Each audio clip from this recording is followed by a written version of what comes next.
করবে কীর্তনে করবে তার কলির জীব, সেই কলির জীব কলির দুষ্কর প্রভাব থেকে নিস্তার পেয়ে আনন্দের সহিত নাচতে নাচতে হাসতে হাসতে ভগবানের নাম করতে করতে ভগবানের নিত্য ধামে তারা পৌঁছে যাবে।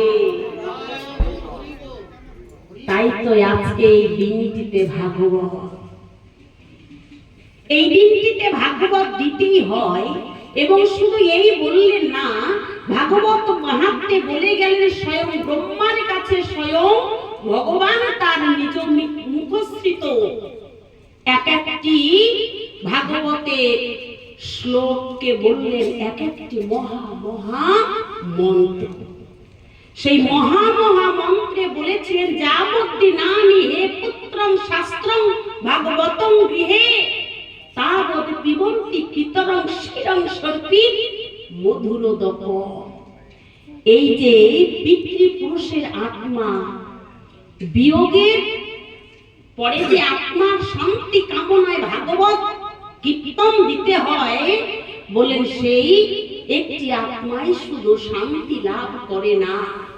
ভাগবত বললেন যত পিতৃপুরুষগণ ইহলোক ছেড়ে পরলোক গমন করেছে, ভাগবত প্রামাণ্য করলেন সমস্ত আত্মা এসে বাতাসে ভাসমান হয়ে এই ভাগবত কথাকে শ্রবণ করছে। তাই গৌর আর শুধু শ্রবণ করছে না বাবা, বললেন ওই পিতৃপুরুষগণ আজকে বাতাসে ভাসমান হয়ে এই উত্তর সৌরীর মাথায় আশীর্বাদ বরিশন করছে। ভাগবতের এতই মহিমা, এতই মাহাত্ম্য। প্রভু তুমি থাকবে কোন স্বরূপে?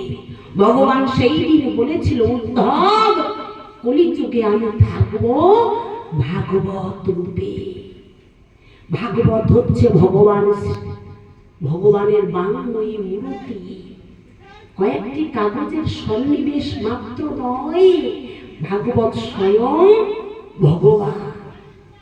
তাই এই কলিযুগে ভাগবত ভগবানকে যারা পূজা করে, বলেন আমার তো আক্ষরিক জ্ঞান নেই, শাস্ত্র বললেন প্রয়োজন নেই, তুমি দিনের শেষে অন্তত দুটি তুলসী পত্র ভগবান এই ভাগবতের উপরে দিয়ে প্রণাম করো।